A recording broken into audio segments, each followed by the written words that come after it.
monopolistic companies, the largest corporations like an Apple or Walmart, who rely heavily on imports from China, they will want to get some relief from the federal government.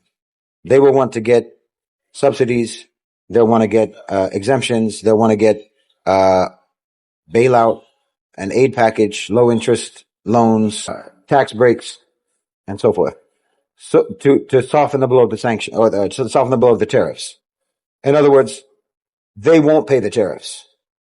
The taxpayers will pay the tariffs on their behalf, which just means that taxpayers will be paying the tariffs, and the company will still charge more on the rationale of that there are tariffs. So the taxpayers in America are now going to be paying twice for the tariffs. You'll pay for the tariffs with your taxes. This hasn't been announced, but I'd be very surprised if it doesn't happen. That there's going to be for the largest players, not for the smaller ones, not for the smaller companies. Another part of this move is to shake all of the smaller players out of the market. Small businesses will get bought up. More and more small businesses will get bought up. And this is just a continuation of the COVID lockdown program to destroy as many small businesses as possible and increase the monopolization by the largest players. This is very likely to happen with the tariffs, in my opinion, that they'll probably give these large companies some kind of an out with regards to paying for the tariffs. Not that the tariffs won't be paid, but that you and I will pay them, meaning taxpayers, not you. But it'll come, but I have to pay taxes, so it'll come out of our taxes to pay for the tariffs for a Walmart and an Apple and so forth. Okay. And then also they will continue to charge more for their products on the basis of there being tariffs. So all of that's gonna undermine the livelihood and the affordability of life in America for American citizens. All of this has to do with undermining the American economy, with the owners and controllers of global financialized capital turning away from America and wanting to turn America away from the world. This is the point of the tariffs. There's not another point. It's not at all about bringing manufacturing jobs back. Because even you have choices, like Apple, as I said, first of all, you don't have alternatives to the products that you're buying from China. You don't have those. And it will take you years, if ever, to be able to produce for yourself what you're getting from China. China is just one example, but there are other places where it's just not available. Like, for example, vanilla. You don't grow vanilla. Or if you do, it's in small pockets of the country. Right. So you will always have to import that. Yeah. You will always have to import that. There are many things that are not replaceable for just reasons of geography. There are things that are not going to be available in terms of especially natural resources. Hello guys, welcome back to the channel. I hope that you're doing super great from whatever you're watching us from. As you know, this is a presenting Jindak Stories, and I'm hoping that you are fine. Now, remember, the United States is running loose. Why am I saying it's running loose? The gap between the rich and the poor keeps on increasing. And America is working so hard to kill the middle class America, like to kill them financially, not literally. Okay, now, the top 1% and the bottom 99% keeps on increasing with the recent tariffs that are crazily being imposed on American citizens, especially consumers, right? And this affects them because of the greedy oligarchs who have decided to make profits at the expense of everyone, especially in the hard economic times when the stock market is failing and everything is just going crazy. So Shahid Bolson had a take on this. Shahid Bolson is an American philosopher, American professor who really critiques a lot of things about the United States. And it happens that he had a few points to say in regards to the tariffs that are being imposed on American citizens. Now, Shahid Bolson introduces a critical reframing of modern economic conflict by leveling it as the crisis facing the United States as the biggest tariffist attack in history. And it goes ahead by saying that isn't just about traditional tariffs imposed by rival nations. It's a deeper indictment of the structural vulnerabilities in economic system. Now, in his analysis, he talks about an attack, which isn't from foreign armies or insurgents, but from the very mechanism of the global economy, which is the US, which once dominated but now finds it increasingly uncooperative. This shifts toward economic retaliation through currency wars, decoupling, de-dollarization, and commodity-based alliances is a response to decades of US hegemony and exploitation. It marks the twilight of American economy unipolarity, and Bolton sees this as a form of economic retribution rooted in emergence of multipolar resistance. We get to know that America is being run by the oligarchs, and they decide to control who to be in the 1% and who to be in the bottom 99%. Remember, all these things that they are doing, they are affecting the middle class America. So I want us to watch this video. Shahid Bolson had a critical take on this. As you know, he's been criticizing the United States for a lot of things: economical, financial, social, psychological, a couple of things to say. So I want us to watch this video, and then I'll be back with my presentations in regards to the same. So go check out the Middle Nation channel. It shares a lot of important things that we need to watch. Tariffs. Yeah, we have to talk about the tariffs. Yeah. The what Trump called Liberation Day. There were a few sort of controversies or scandals around his announcement, in that he used a graph showing what he said are the sanctions, or not the sanctions, the tariffs that American products face in other countries, and all of them were wrong. Like every single one of them was wrong, but it seemed to be that it was based on they sort of divided the trade deficit that America has with that country by the amount of imports or exports or something like that. So it was not an exact science at all. An accurate representation. It wasn't accurate at all. The chart that he put up. But anyway, that's a different issue.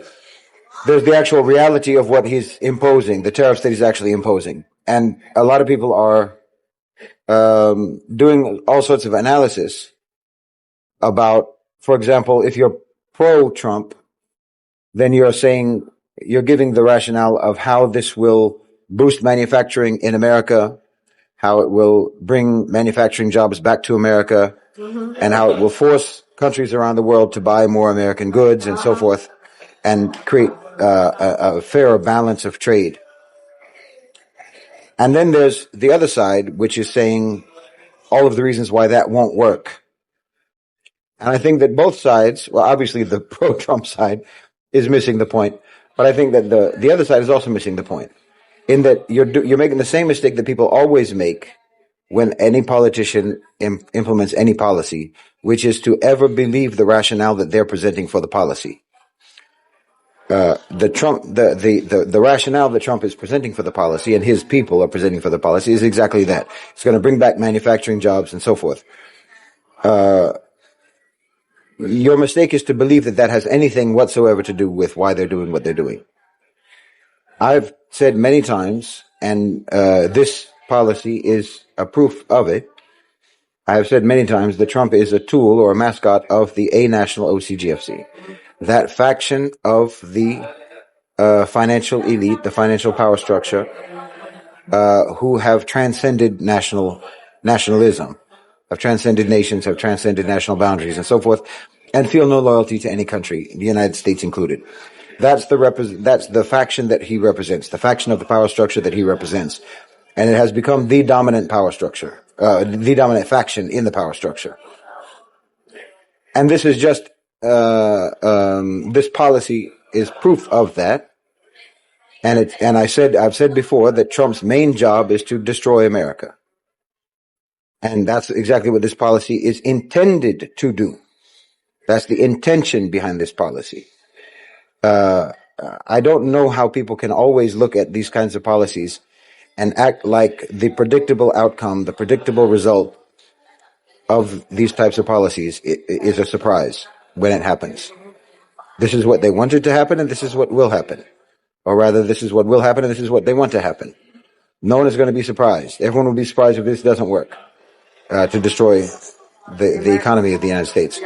And when I say that, it seems paradoxical to say that Trump is really good for America and he's destroying America. That obviously sounds like a paradox, but that's because you're still thinking of an old mythical America and America, a version of America as a global hegemon that it hasn't actually been for quite some time.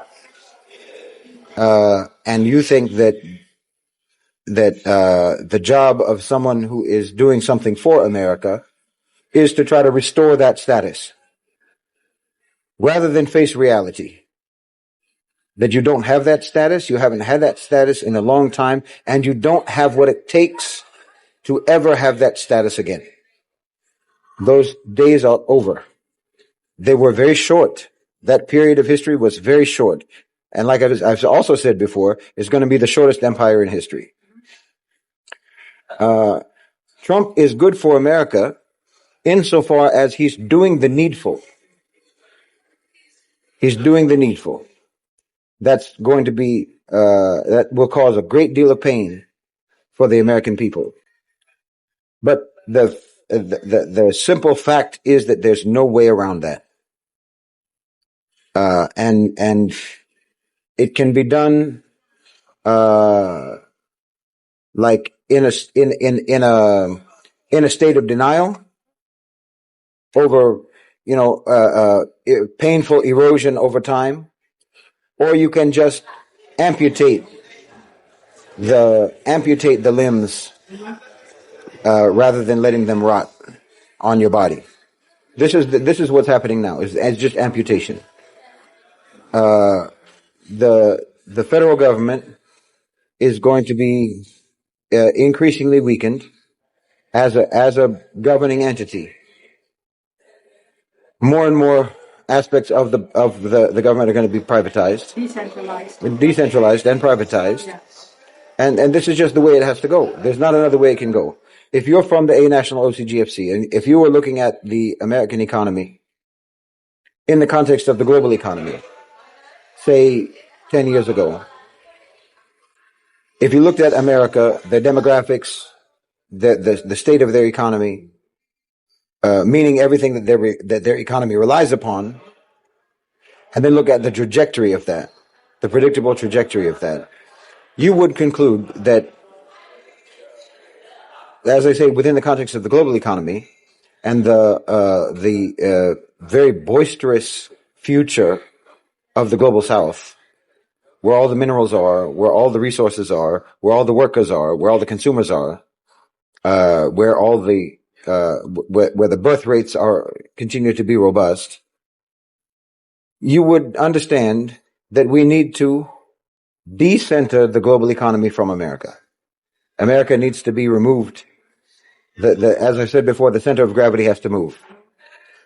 America can't keep up. America hasn't been competitive in the world for a long time, and they've made the decision that we have to amputate America basically from the global economy and from global politics.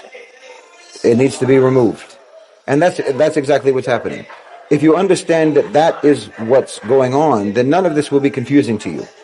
What Trump is doing, that you're proposing this idea that tariffs are going to bring back manufacturing jobs, you will understand how ridiculous that is, and you will understand that isn't someone being ridiculous. Okay, I need for you to elaborate. Why is that ridiculous to have manufacturing back in the United States? I think this is going in over a lot of people's minds, brains. Okay, well, I mean, it's obvious to you. Okay, But, well, I mean, the first thing is everyone should know by now that tariffs are not paid by the country that's being tariffed.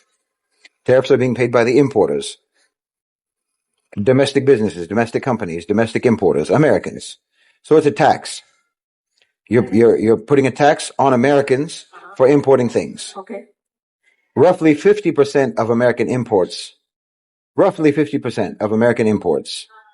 are internal to American companies. Okay.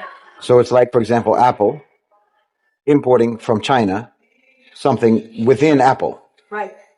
you know?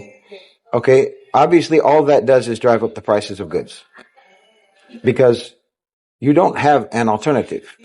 It would be different if you actually had a manufacturing base in America, but you don't have manufacturing in America Why anymore don't you have a manufacturing? because you offshored it all during globalization. Right. So can we bring that manufacturing back into America? Was that Okay.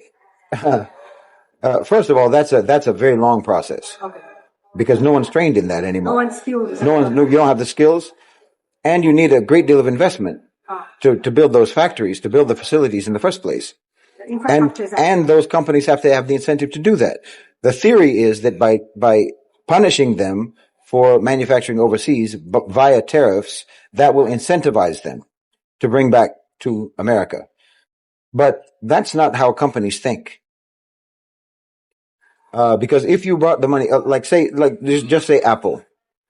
If Apple wanted to stop manufacturing in China and bring all of those jobs to America, you have to deal with the reason why they're in China in the first place, which is the affordability. So either you're going to now have factory workers in America at Chinese wages to make it worthwhile, or an iPhone is going to cost $10,000. So let's repeat that again. Unless you're willing to have American workers pay Chinese wages and conditions, you're going to be 7 days a week. Right. I don't know, 9-10 hours a day work. Yeah. Maybe even more. Yeah. You just have that few hours of sleep and then you get back to work again. And you can still have your iPhones at the kind of prices that you're seeing today. If not expected to. This is not going to happen. It's not sustainable. Obviously, this is not going to happen. Yeah. And this is what the other side is saying. You know, the people who are critical of the tariffs. They're saying that that's not going to work. But what I'm saying is, no, everyone knows that already. Because that's not the intention of the tariffs. The intention of the tariffs is to completely isolate America from the global economy. Yeah. And to force all of the tariffed countries, especially the BRICS ones, especially China, to focus on, intensify, and expand South-South trade. Okay. We want all of the business to be there now. We don't need the business to be here anymore. Because, I mean, obviously the result of the tariffs is going to be higher prices for goods. Now, I was saying in the chat that most likely, and I'd be very surprised if you don't see this, most likely you will see, and this also, there's an evidence for this is also the stock market drop that happened when he announced the tariffs.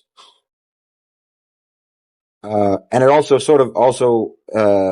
is evidenced by the drop in the oil price as well, which is that these companies, the biggest companies, the monopolistic companies, the largest corporations like an Apple or Walmart, who rely heavily on imports from China, they will want to get some relief from the federal government.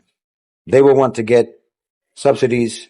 They'll want to get exemptions. They'll want to get bailout, an aid package, low interest loans, tax breaks, and so forth. So to soften the blow of the sanction, or to soften the blow of the tariffs. In other words, they won't pay the tariffs. The taxpayers will pay the tariffs on their behalf, which just means that taxpayers will be paying the tariffs, and the company will still charge more on the rationale of that there are tariffs. So the taxpayers in America are now going to be paying twice for the tariffs.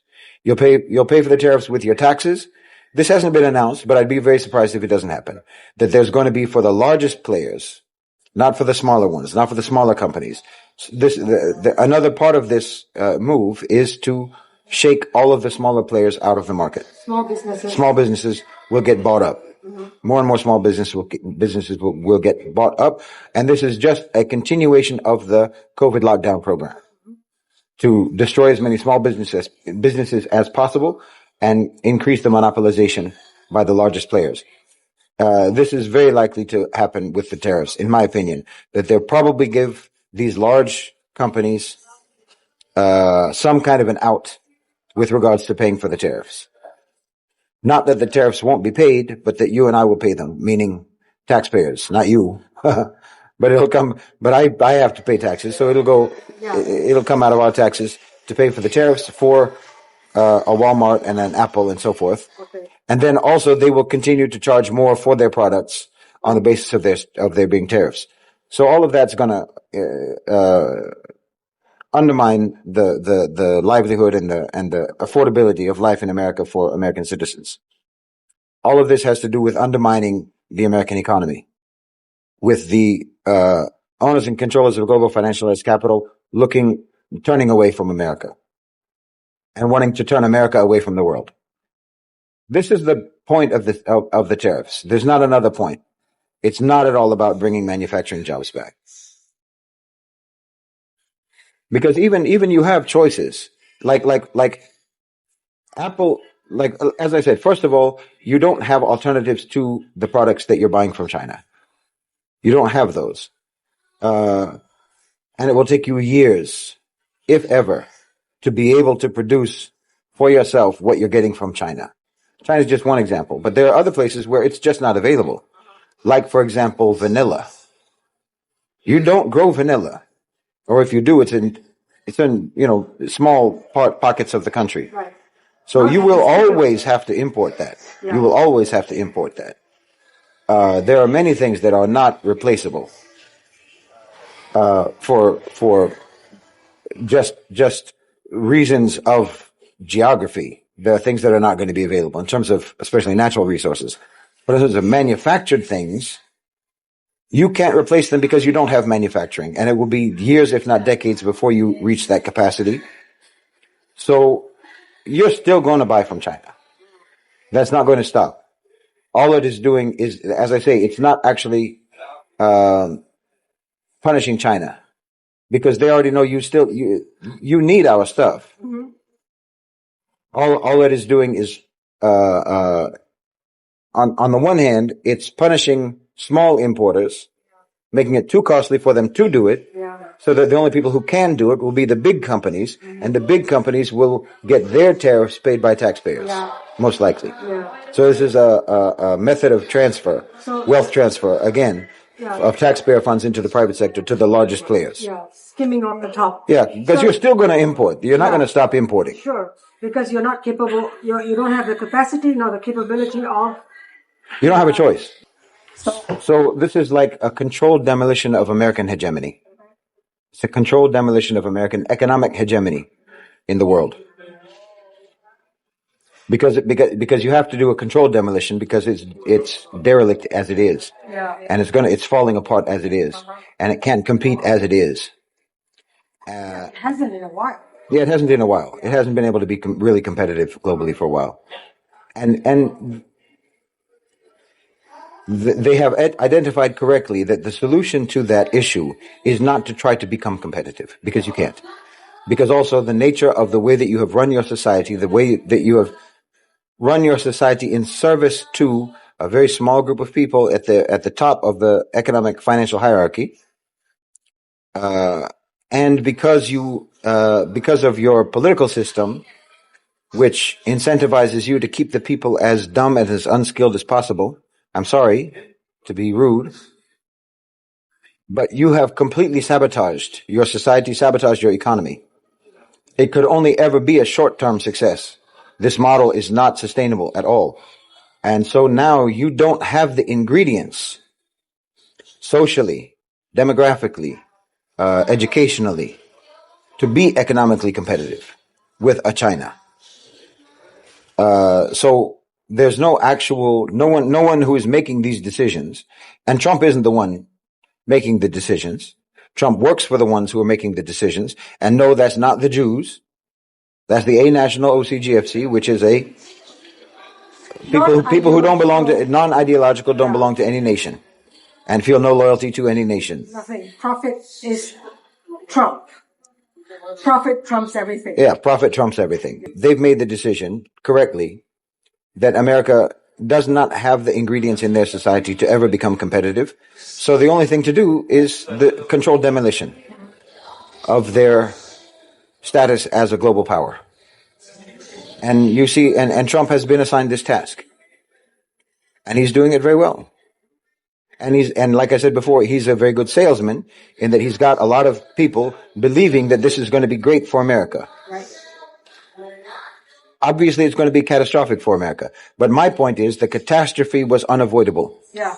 You've reached a point where a catastrophe is unavoidable for your society. Okay. I mean, because also the other thing is what companies are going to do, even if they get some kind of like tax breaks or subsidies or whatever relief to pay for the tariffs, all you're going to actually do, you'll actually have the opposite effect. If supposedly, I mean, I feel funny to even argue this point because, like I said from the beginning, no one is doing this with the real intention of bringing manufacturing jobs back to America. Because all it will really do is accelerate and intensify the impulse for financialization for companies.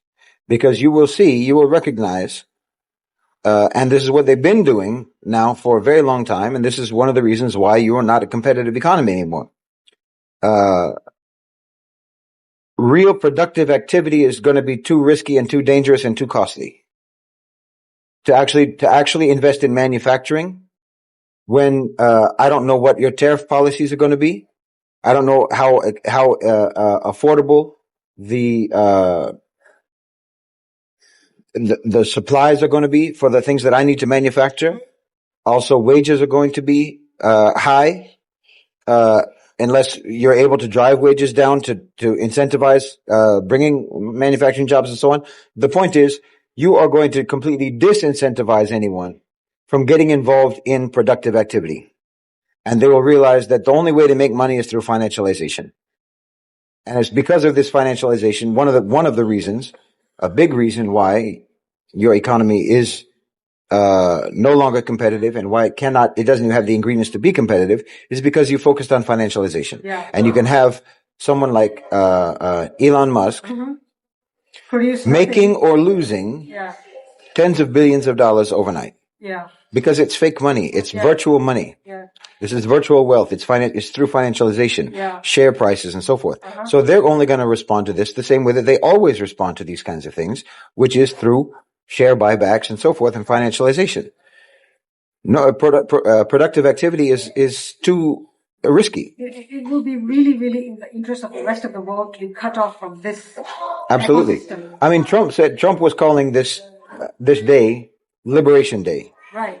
It's Global Liberation Day from American hegemony is what it is. It's not America getting liberated from anything. No. It's us getting liberated from America. So it's not a misnomer. It is Liberation Day. It's a little bit of a hard pill for people to swallow. If you haven't been following the stages of the transition, if you haven't really been following and understanding it, and you have still an ideological perspective of the world, and you still have a sort of ideological and obsolete paradigm for understanding the world. In my opinion, it's obsolete. This idea of America being the superpower and so forth. If you're attuned to reality, and like the new PM of Singapore made a statement in reaction to Trump's announcements. And as I was saying, Singapore is not known for hyperbole. They don't have hysterical rhetoric. They're very realistic and pragmatic and moderate and temperate in their reactions to any world events. They're always very, very calm. And he is affirming that what we are seeing now is the entire global world order is changed. And it's not going back. This is what he said. And he's correct. And you should have seen it coming. I saw it coming, and I've been talking about it. And I know that I'm not the only one. There's plenty of people who can see that. The trick of it is, as I say, looking at the predictable outcome of the policy and assuming that is the actual desired outcome, and it has nothing to do with the rhetoric. Yeah. The rhetoric about why this policy is what it is. As long as you're believing that, you'll never understand what's going on. Yeah. If you understand that the desired outcome, or that the predictable outcome is the desired outcome, then you'll understand what's going on. Mm-hmm. You just have to That's cut. all that matters. Yeah, you just have to cut through the propaganda. Yeah. The sales pitch. Because that keeps the noise and the distraction. And the confusion. Yeah. And you'll be able to prepare better for what's going on. You won't be surprised. I mean, it is absolutely exactly what's happening. It is a global transition of the center of gravity of the global economy. And like I've talked about also many, many times, the same system, neoliberalism, neoliberal capitalism, which manifested itself in the form of colonization, the IMF, financial, monetary colonization, debt colonization, and so on. Everything that you did in the global south is now going to be done to you. Yeah. Because again, you have created this faction of people who are not aligned to any country. So they don't see any reason why. Why the logic of pillage and plunder that applied very well and profitably in the global south should not be applied to America and to Europe. That doesn't make sense to them. Because the only way that it makes sense to you is if you're ideological. Right. Of course. Do you suppose that there would be a disruption in the financialization with the increasing shift to the global south, and so posing a challenge to international OCGFC's existence? Because the way we operate is a little bit different, as in our governments are not likely to be as subject to private businesses. We tend to operate in a mind of our own. So do you think that the financialization aspect of could I don't know, could there be more regulation? Would there be a Control-Alt-Delete? I mean, this really remains to be seen. I think I would hope that our countries can see and understand the horrific flaws in the way the West, especially particularly America, the way they've approached this, and can learn the lessons of how detrimental financialization has been for a national economy. It's extremely beneficial for the people who get rich at the expense of everyone else. I mean, it's absolutely absurd that, I'll talk about this. I was watching a South African interview of a South African investigative reporter who was talking about human trafficking, child trafficking, and a case that he had himself investigated and uncovered of a billionaire somewhere in the West. He didn't give the details of a billionaire somewhere in the West who would scroll through TikTok and see children, minors, and call a team of ex-Navy SEALs, ex-Green Berets, ex-Special Forces, or what have you, a private military contractor of some form or another, mercenaries, some form or another, highly skilled, and say, get me this child. And then he has the money to do that. He's a billionaire, and he has the money to do literally whatever he wants. So I'm saying those type of people should not exist in society. You should not have people in your society who can do whatever they want, who have the power because of their wealth to do whatever they want. This concept of an overlord, Yeah. In your society, because purely on the basis of the immense access to wealth that you possess. Like I said in a video years ago now, imagine if, or you cannot imagine any scenario in which Umar ibn al-Khattab, when he was the Khalifa, would tolerate a rival to his power who was not the Khalifa because of his wealth. You can't imagine a scenario in which a rich businessman, a rich landowner, or something like that, within the Muslim empire, could challenge, create basically a parallel power structure where he could defy the Khalifa. But this is what this is the system that you created to create people like this. Yeah. Using. Because again, you insisted on this phony democracy, which requires you to have elections every couple of moments, historically, every couple of years, every few years. Always changes in the personnel in government, which, as I said before, gives you just a tyranny of incompetence and inexperience. And the politicians have to do nothing but campaign, and then of course they become owned by whoever gives them the money for their campaigns and so on. We all know that. That's old news. But the only solution to that, or the only way to have any sort of planning in your society, is for all planning, all decision making, all policy making to be moved outside the pale of government into the private sector, where they are unelected, and so forth. So you've done so many things about the way you organized your society in such unrealistic, ideological ways to cover up the basic foundation of greed and feudalism that has always fueled your society and your culture. You came up with all these ways to hide it and so forth. That you created a situation where there was really no check on private power.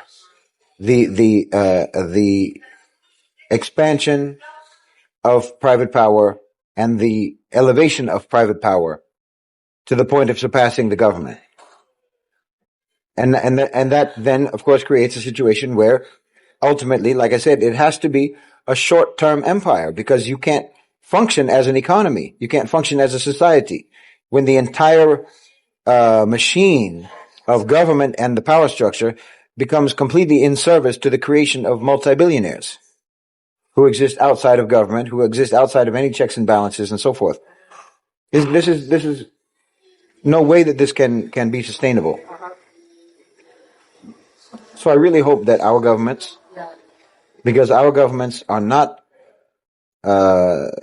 with maybe some exceptions here and there, but by and large, governments in the Muslim world are above business. Business is below them. In China, the government is above business. Business is below them. In Russia, same. And in many, many countries, it's like this. The countries that they accuse of being authoritarian, totalitarian, or what have you.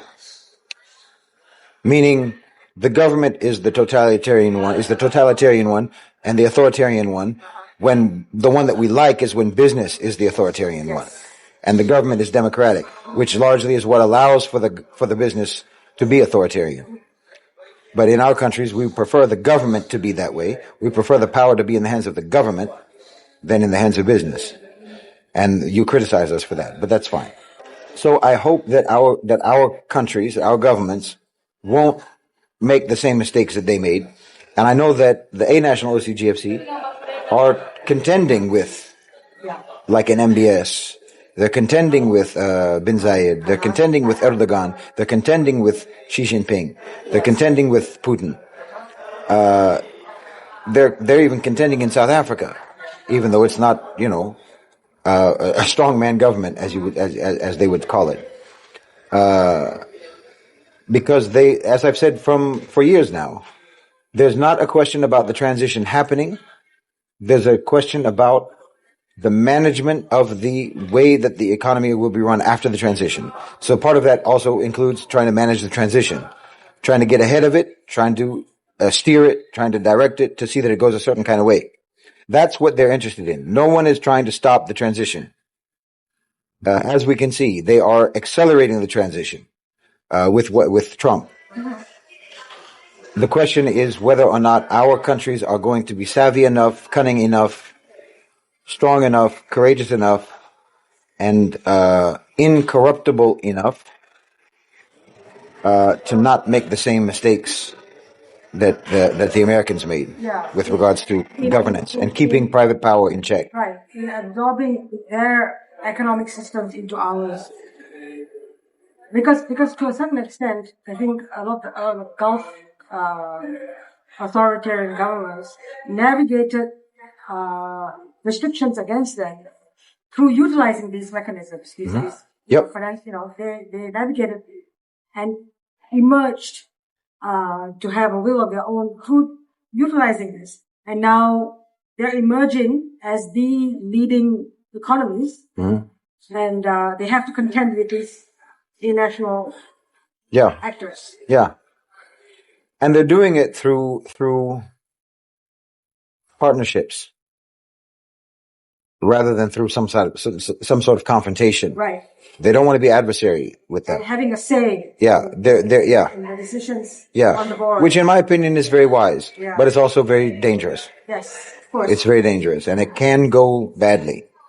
So we hope Allah will guide them and make them strong in dealing with these people, because we know very well, and they know very well. This is the other thing that gives me some more optimism, because you know who you're dealing with.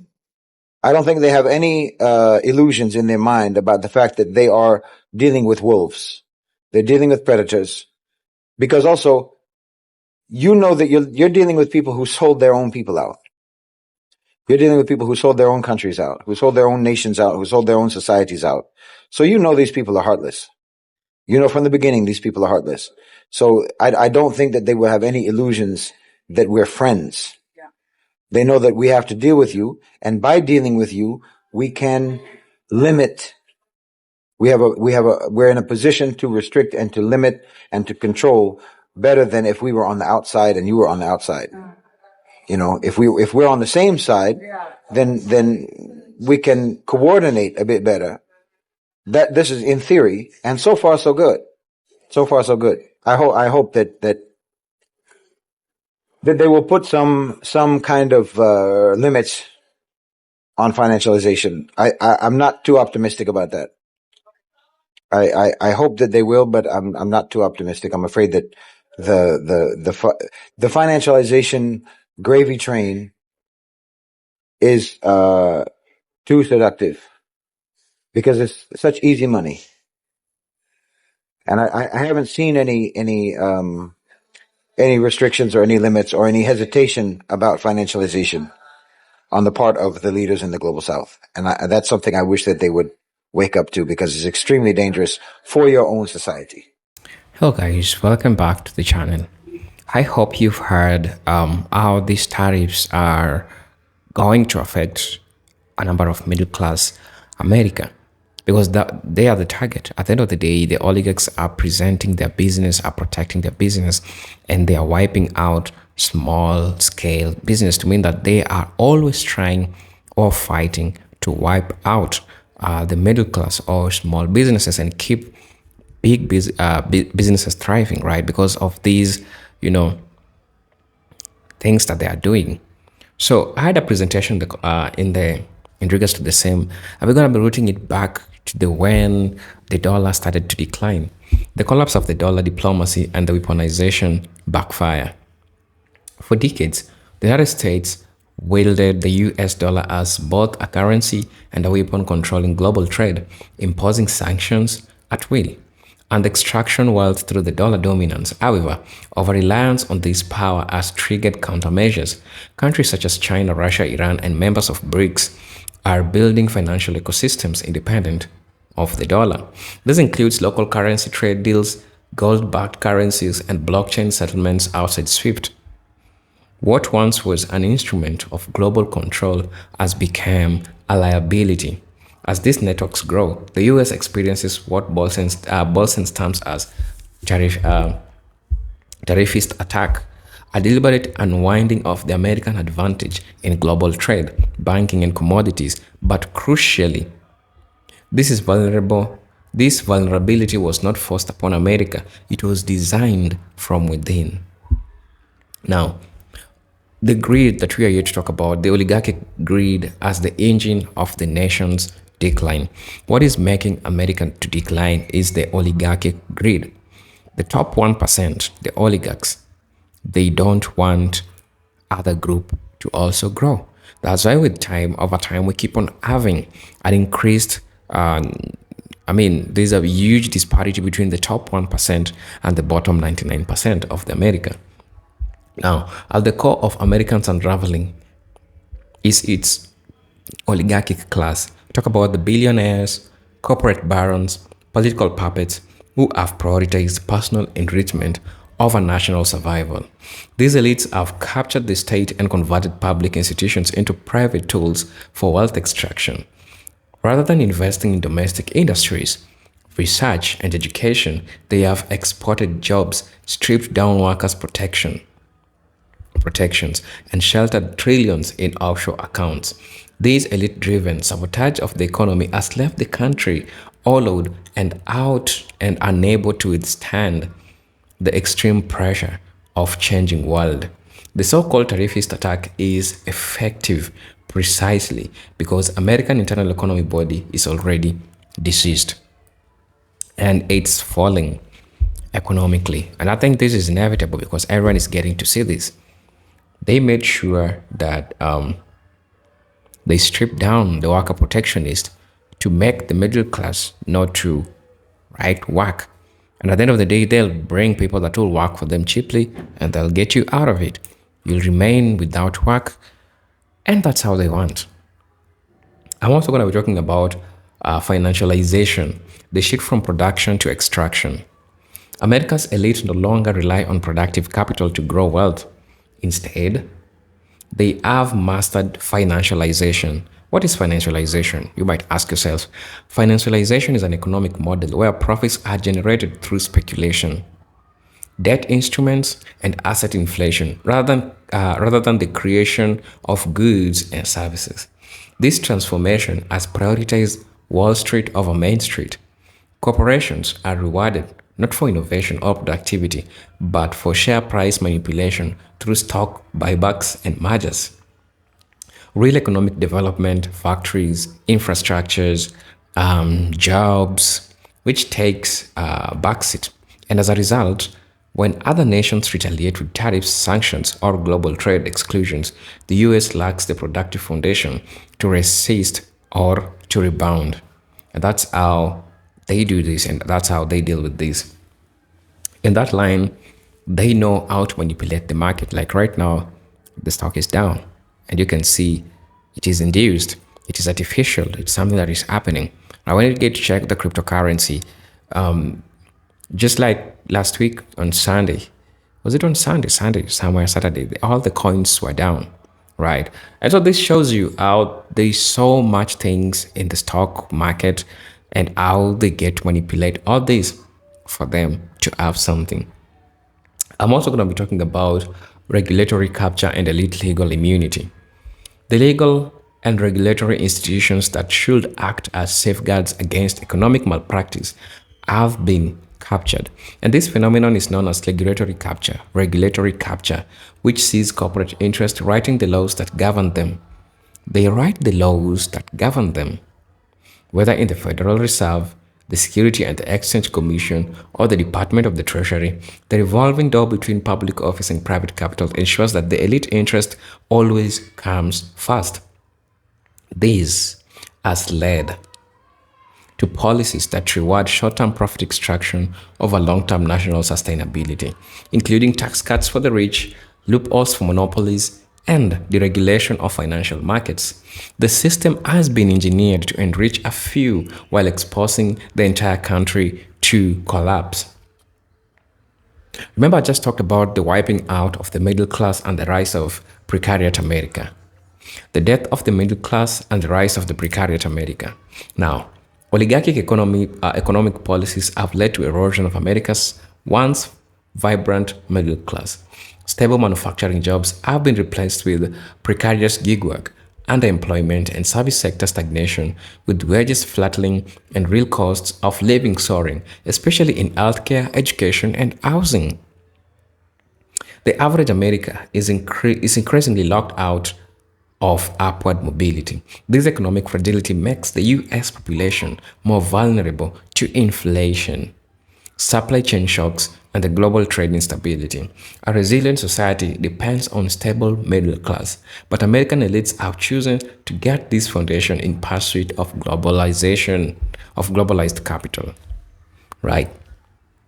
And that's how they are managing to do this. I'm also going to be discussing about the imperial overstretch and the military industrial drain. While the US economy falters, its military spending continues to rise.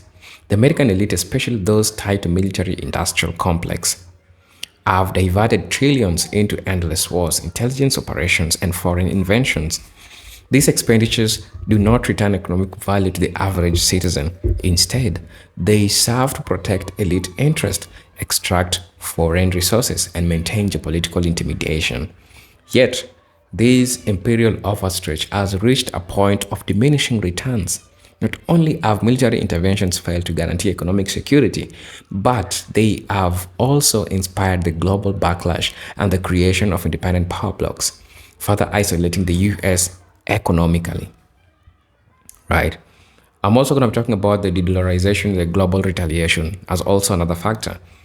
The most powerful tariff against the United States is not a tax on American goods. It is the global effort to abandon the dollar. The de-dollarization is the deliberate campaign by nations tied to the US, financial coercion, who now seek to trade in national or regional currencies. This movement undermines America's ability to print wealth and fund deficits without consequences. Countries are building gold reserve, launching digital currencies, and forming alternative payment systems like CIPS and Instex.